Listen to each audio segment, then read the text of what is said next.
Well, I guess I'll start out and say hello. Welcome to Academic Advising and Study Abroad. This is my name, and actually we'll kind of jump into the introductions. So if you want to go ahead with the next slide. My name is Christy and Tammi Thomas. And I'm with the College of Arts and Sciences, and Tammi is with the School of Public Health. Okay.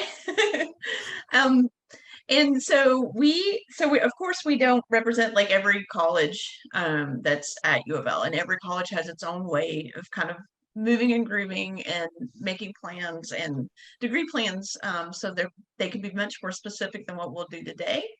But we wanted to try to cover, very broadly kind of what our experiences are and what it's like to come to your advisor, to your academic advisor, to start, talking about this process.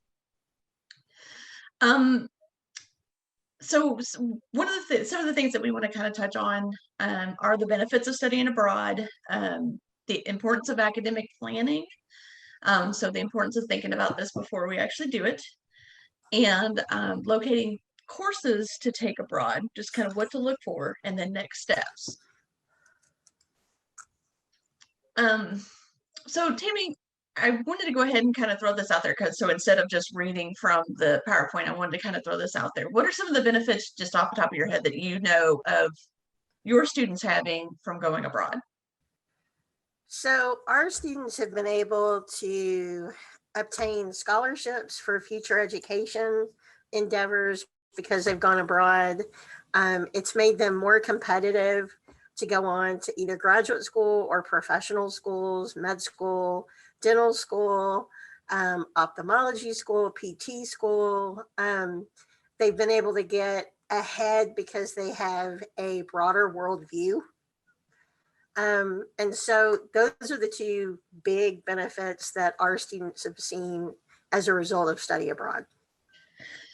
Those are really good ones. And I would say too, like, just to add to that, I work a lot with the languages, foreign languages. And so I cannot overemphasize how important it is for students who are learning a second language or a third language to be immersed in that language. So like studying abroad can take, and of course you can learn a language without going abroad, but to go abroad and to immerse yourself in that language just improves your skills so much more.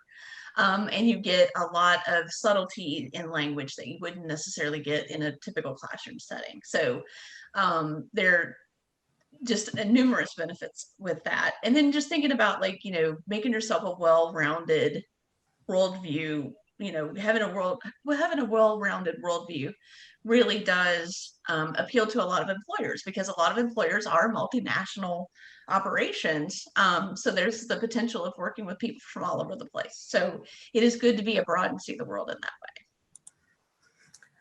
And we have had students that have created, they've had lifelong friendships. They've made all kinds of networking connections that they've been able to leverage to go on to do other things. So I would also add that into that while you're there for a specified period of time, that doesn't mean those relationships end after you leave that location. They can continue and have great impact on your future and the things that you decide to do, because you never know what opportunities are going to be offered to you as a result of spending time in another location. Yes. And I would say too, Kimber would be very familiar with this, but you just get the travel bug. So you want to do it for the rest of your life. Like once you go and you go abroad and you see the world in a much different perspective, then it becomes a kind of a part of you and you want to do it again and again and again. So lots of benefits there. Okay. Okay, so first step, plan. Cannot overemphasize this either. So we'll go ahead and go to that next slide.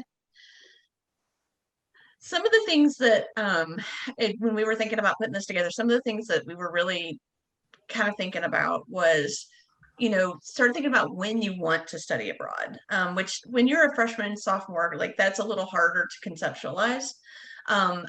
But, and Tammi, you can tell me what your thoughts are on this too, but I think, freshman, sophomore year is a perfect time to think about this because it gives you plenty of time to plan.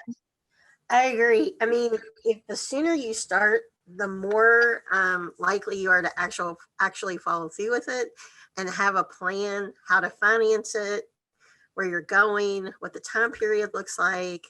I mean, it takes time to make all these things work. Also, if you're what courses you're taking, which we'll get into later, but being able to really think about it in steps. So, where do you want to go? How long do you want to go? How are you going to pay for it? And, that may mean meeting with study abroad as far as finding out about scholarships. It may mean meeting with financial aid to see if you have enough financial aid availability to cover study abroad, that type of thing. And depending on like how flexible your degree plan is, it could be you could even plan it a little later. I would say, like, I do have students who get through a certain sequence of courses in the language, for instance, and then they'll decide that they want to go abroad because they feel comfortable enough to go and use that language. So it's never, I would say, too late. I'm sure that there's a lot of varying opinions on that, but too late for us can look very different than, too late for a pre-med student or too late for another student. We'll talk about that a little bit more too. And then one thing that I cannot endorse enough are the study abroad fairs, because I feel like when we get back to normal and we can have a study abroad fair, attending those fairs really does help you kind of narrow down the largeness of studying abroad. Like, it lets you kind of go and just see, what's out there, what's offered, have conversations with professors who, will help you have a conversation with study abroad office and really help you kind of start drilling down like the big pieces of everything. So those are big important steps that you can take first. Okay. Next steps would be, going ahead and meeting with your advisor. And Tammi, I'm going to let you talk a little bit about this, about what your process would be. Okay. So typically the way it works for us is a student has a thought that they want to go abroad, and they've gone to the study abroad office, picked up a couple information packets, have started to think about it, and they're looking at coursework. And that's when usually I would tell you to make your appointment, typically with your advisor, to sit down and start looking at what course opportunities are available. A couple things to remember is that Cardinal Core courses, general education requirements are going to be difficult to meet abroad. And a couple reasons for that is that we have accreditation criteria, as well as schools have additional criteria that they require that have to be met, which typically is not the case internationally. So finding a Cardinal Core course or a course in the major may be difficult. Your best option is to think about courses that could count as electives. So that way you are able to get academic credit for it. And I mean, you don't have to get academic credit, but I would definitely tell you to get the most bang for your buck. Sometimes you can find a QR course for Cardinal Core, and that's only because math is math is math. But like healthcare administration in the US versus healthcare administration in India, I'm not able to accept that course as a required course. It would be an elective course. So those are things that you could start looking at right away. And then mapping out your timeline with your advisor to figure out, is this just going to be a summer opportunity? Is it going to be something over the course of a year? And I've had several students that have done it for a year. And then what does that coursework look like? So that way you're maximizing the time you're there. Another one, as Christy mentioned earlier, was a foreign language. That's always good to take if you're going abroad, depending on what the language is. So if you're going to France, you may want to take French. If you're going to, Mexico, you may want to take Spanish. Typically, most foreign language credits may transfer, and may is the key word because it will depend on your unit as well as how the course evaluation is looked at, if it has to go to a faculty member for review. And So that's typically how we like to get started in public health. yes. And I would say ours is pretty similar. One thing that we have to kind of think about is like, if you're on really strict course sequencing plan. So I think about like all of our pre-health sort of majors, so biology, chemistry, something where if you went for a semester, it could knock you off for a while, even potentially a year. So we would have those conversations so that you would know, like as Tammi mentioned, like, summer might be our best option here, and sooner rather than later. And these are the classes that you could totally knock out, during this experience. With language, it's very much about like, kind of picking up where you left off, right? So if you were a foreign language major or a minor, you would want to meet with someone, with us, just to kind of talk about like which, kind of technical classes you were in. But then, once you talk to us, you would talk to a faculty member and say, okay, so what would be my level, right? Like, am I at an intermediate level? Would you say I need to take advanced level courses? Would it be better for me to take a test with that particular school, and having those conversations so that you can plan out and really hopefully transition into a good course fit for you when you go abroad. And I think and actually someone shared with me, so in College of Arts and Sciences, we have a language requirement regardless. So, our students have to take a foreign language. So someone shared with me that it was an article in USAC, and I'll have to send it to you, Kimber too, and Tammi, about the best way to plan out like how to get your full language requirement, even if you're a BA candidate, which requires 12 hours of that language, done in one abroad trip. So it was really a very concise thing, but it was something that was super helpful to be thinking about, as you map out, what you want to kind of knock out while you're abroad. Okay. Okay, so then start the process. You would want to schedule an appointment with this. I always tell students to kind of start with the Office of Study Abroad. That way they can have a conversation about a couple of different things, like what the whole process is. So they kind of know from start to finish what their steps are. They can talk about scholarship opportunities. They can talk about financial aid questions. They can, kind of answer those pieces. And then talk through what steps, paperwork wise and things like that they'll need to do. You'll want to review the travel program options, determine the course offerings, and we'll come back to that in just a second. And then if we need to, collect the course descriptions and syllabi. Tammi, when you determine like the course, or when you have a conversation about courses with students about which courses specifically to look at, what do you tell them?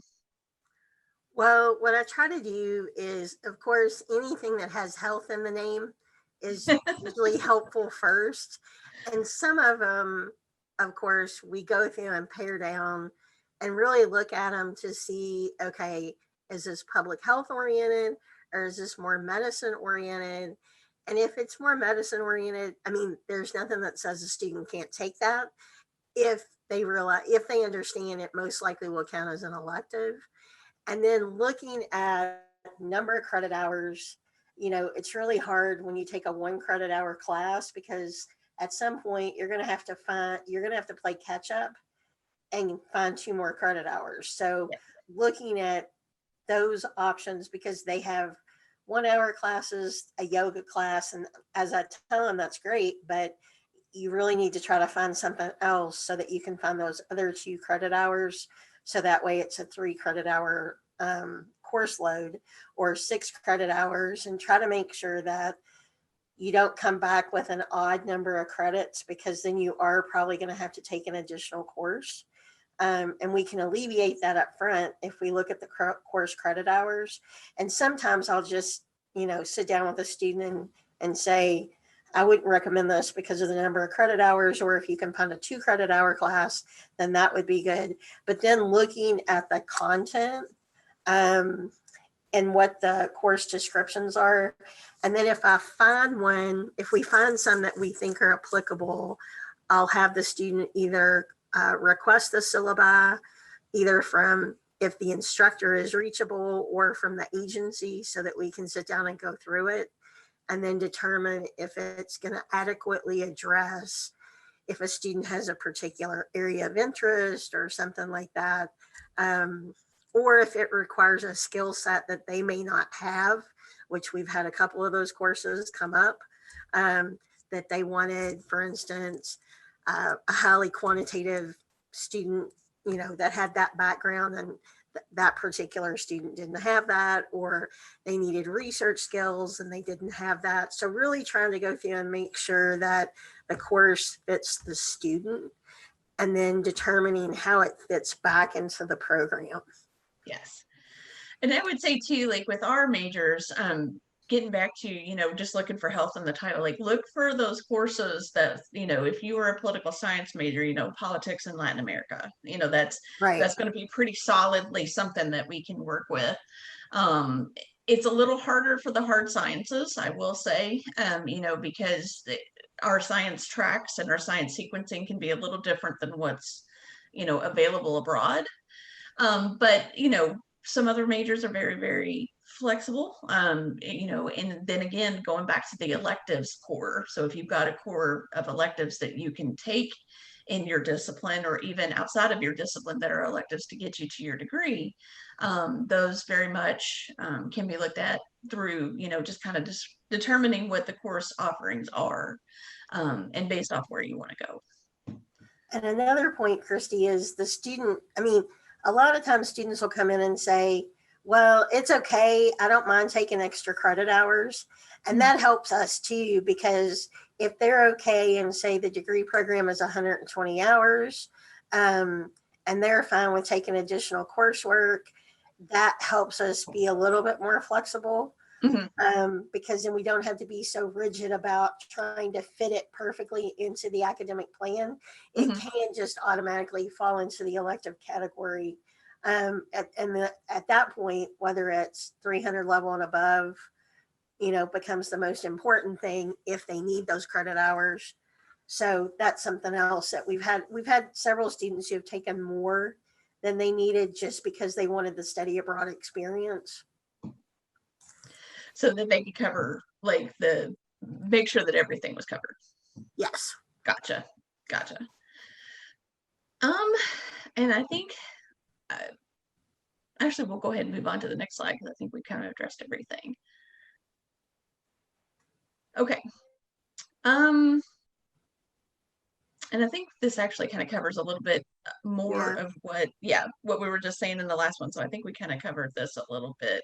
We did not talk about, though, the actual picking of those classes. And I think, Tammi, to get back to your point about, kind of choosing more courses, one thing that I would recommend for students to do too is pick 5 to 7 courses, maybe even more, that sound interesting, so that we can drill it down instead of us trying to find courses, instead of us trying to find 5 or 7 courses. I think, honestly, if we can work, if a student can look through what the course offerings are and they say, what, I have like 8 or 9 that sound really interesting, then, you can have a conversation with us again, with the academic advisor again, and really kind of pare down, like, this one I could totally see working, maybe even as a major course we can ask. And then certainly these are going to be great electives. Tammi, did you want to expand on that at all? No, I think you hit all the points there. And you're right. Having a big pool and then sitting down and we usually sit and try to rank them after we come up with sort of a final list to figure out if they'll fit in their timeline. And then if they need to register sooner than they thought they needed to, that type of thing. So the student usually has a plan. Okay, if I don't make it by this date, I'll pick 2 and 3, something like that, just to give them a better list, and that they feel like they've got something in hand to move forward with. And I think another thing I want to make a distinction about too, because I think it's a little bit different in A&S. you would meet with your ANS advisor, but a lot of times faculty in specific departments will sign off on the course equivalency. So when you find those courses and you're pretty solid on the ones that you want to take, at that point, then going to the faculty and saying, hey, I would like to take this course. This is something I'm planning on doing abroad. Could it possibly be a 300th level English course or political science course? And then those conversations would happen with the faculty with that information that they've managed to put together, as far as like if they have the course description and better yet course syllabus, so that those approvals can be made.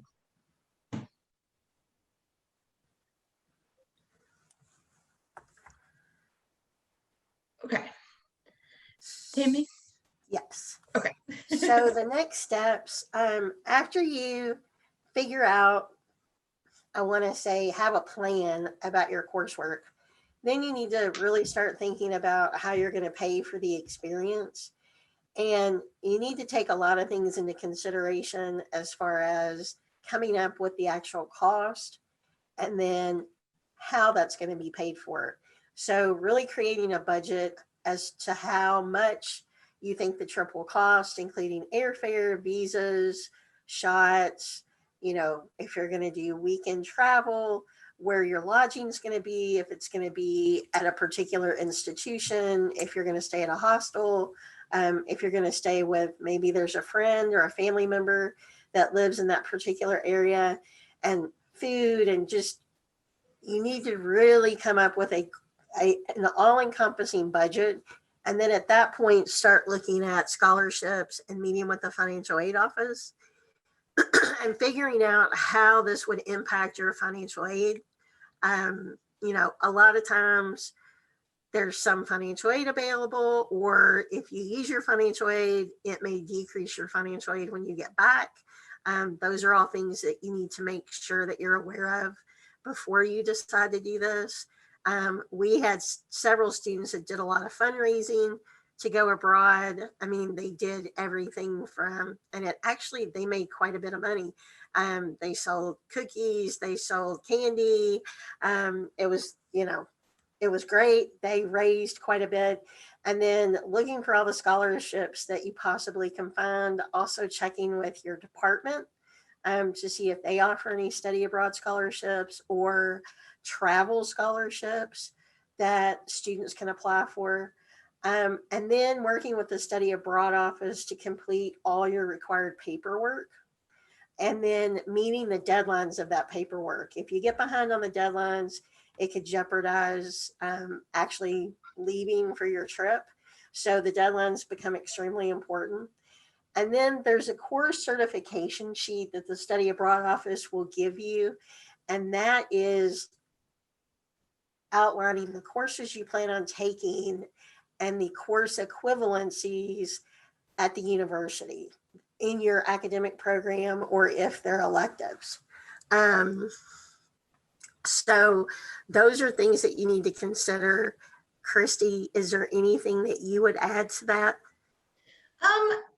I think you really covered it. Really, basically, just making sure that they're on top of their schedule and their timeline as far as getting everything done in time to make sure. And then, of course, paying any deposits they need to pay, paying any upfront expenses that they need to pay. Thinking about, as you mentioned, like the plane ride being separate from the the actual package, and just factoring in all of those things so that they know, like, okay, so this is ballpark where I need to be.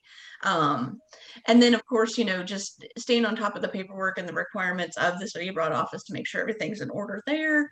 And then helping circulate that course certification sheet, making sure that everything that's putting your plans into like more solid form, but also getting the signatures that you need to say that it's okay to, move forward with the things that you've decided to take. Next slide. Okay, so things to remember. Your grades matter whether you're here or there. And that's really important because we have had students that go abroad that really buckle down and still do everything they need to do. And then we've had students that go abroad and it becomes a giant party, which don't get me wrong, going to a party every now and then is great. But you still have to focus on the reason you're there. And the reason you're there is to get academic credit for the courses you're taking abroad. So be sure that you take everything seriously, because it will impact your GPA. And you have a minimum threshold of a grade that has to be met for each course. And we always tell students we hate for students to go abroad if they really don't feel like they're going to be dedicated to the coursework, that it's not just a time to travel and see the world. That's part of it, but that's not the main focus. Christy, do you have anything you'd like to add to that? And I would say too, like in the College of Arts and Sciences specifically, we have what's called an expanded GPA for honors calculation. So we would factor in everything, including study abroad grades, into that expanded GPA. So if you're an honors, close to honor student, or honors qualified student, just remember that those grades that you take abroad would also be factored in as well. The other thing is to make sure that when you come home, your responsibilities don't stop. You need to make sure that you have your transcript sent back to the university as soon as possible. Don't wait until your last semester at UofL, because you never know, such as things like the pandemic will happen. And that means institutions may have fewer staff on site, which means things may take a lot longer, which could hold up being cleared for degree and graduating, which is not what we want to happen. So as soon as you hit the ground, order that transcript, get it sent to the university, and make sure all of that is taken care of so that you can move forward and know that basically you put your study abroad experience to bed and have met all your requirements, including post requirements, so that it can be factored into your regular GPA or expanded GPA based on how your unit does it. And make sure that these courses were approved before you left. So if you got over there and all of a sudden you decided to take another class, then we're going to have some work to do on the back end. It's not impossible. It's just we can't make any guarantees at that point. So making those types of decisions. I had a student that actually got to Africa, wanted to replace a course because she found a course that was, she thought, better than another course.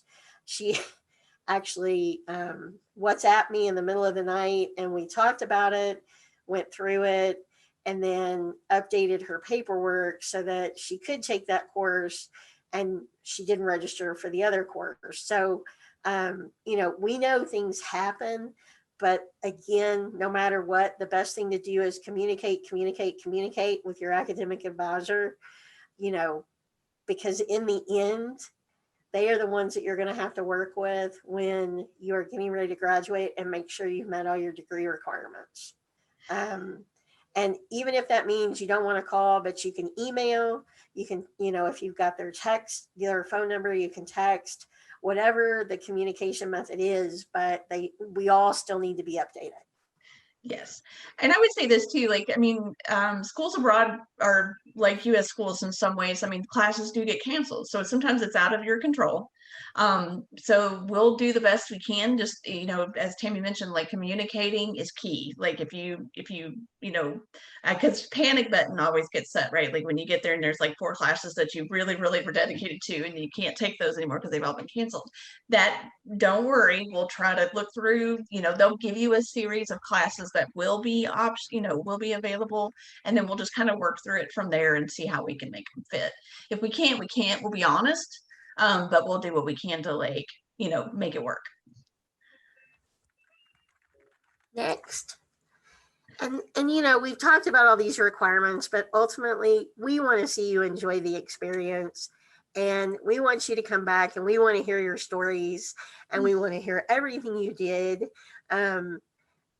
But we have to make sure we're kind of the regulatory police in this aspect, and that regulatory police academically so that you can receive your degree in the time that you've worked out with your academic advisor. But in the end, this is a once in a lifetime experience. You know, my daughter traveled a lot during high school. Um, and she used to say, well, I'll get to do this when I get older. And I always told her, well, you just never know what's going to happen.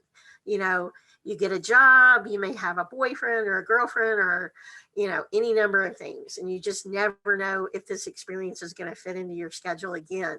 So go and enjoy it, but know that your academic advisor is there as well as the study abroad office to make sure that you're on track and it doesn't disrupt your academic progress. Christy, would you add anything? I would just say, you know, I think if they follow the steps that we've kind of outlined, like it takes a lot of it off, you know, of your shoulders. Like you know, doing it in bits and pieces, which it seems like a lot, but it really is not. Like once you get everything going and you've got your checklist, Study Abroad Office provides a really great checklist of stuff to do. So as long as you've got your checklist and you start working through it, you can make it, you know, go pretty seamless. And the experience is amazing. Like, you know, as I mentioned, you know, once you go abroad and once you've been abroad, you've seen the world function in a much different way than you're used to. It just expands your horizon so much. And even thinking about like the process of even doing the paperwork and the advising piece, that's a learning process for you too, right? Like, so the whole thing is kind of all encompassing, and you'll learn a lot of really good lessons from it. And this teaches you that there are lots of hoops that you have to jump through in your life for many things. And this is just yet another one. But it has amazing benefits. Mhm. And, you know, when we are able to work with students that may have scholarship funding or maybe receive, or maybe their a family member is going to pay for this trip or something like that, it's great to see it all come to fruition and then have the student come back and share their stories with us and tell us what was good and what was bad. And, you know, if they've made lifelong friends or they want to, most of our students have come back and said, I want to go back to wherever they came from. Yeah. Um, so it's always great to hear that.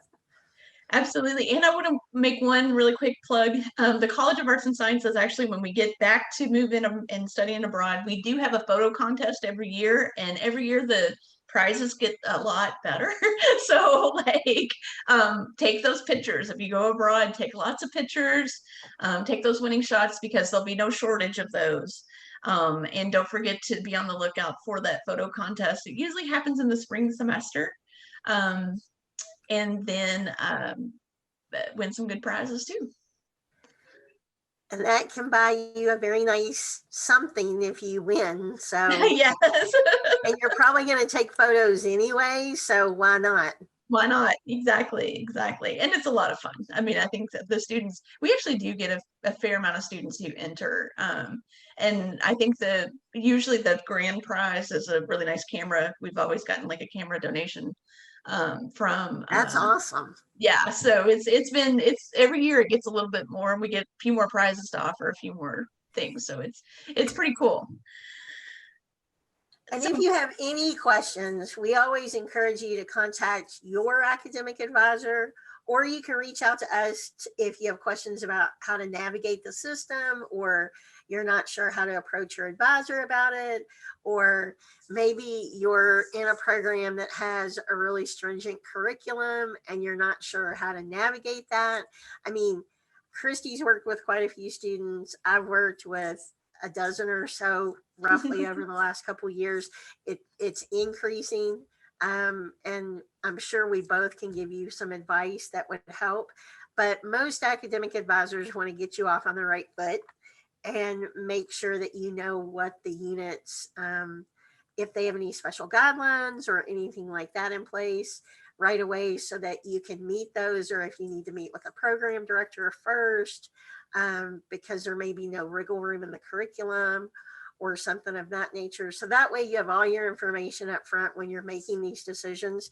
Not only is it important academically, but it's important financially too. I mean, you want to plan and you want to be smart financially when you're looking at something like this. So again, reach out to your academic advisor. You know, feel free to contact Christy or I, and we will be glad to help you.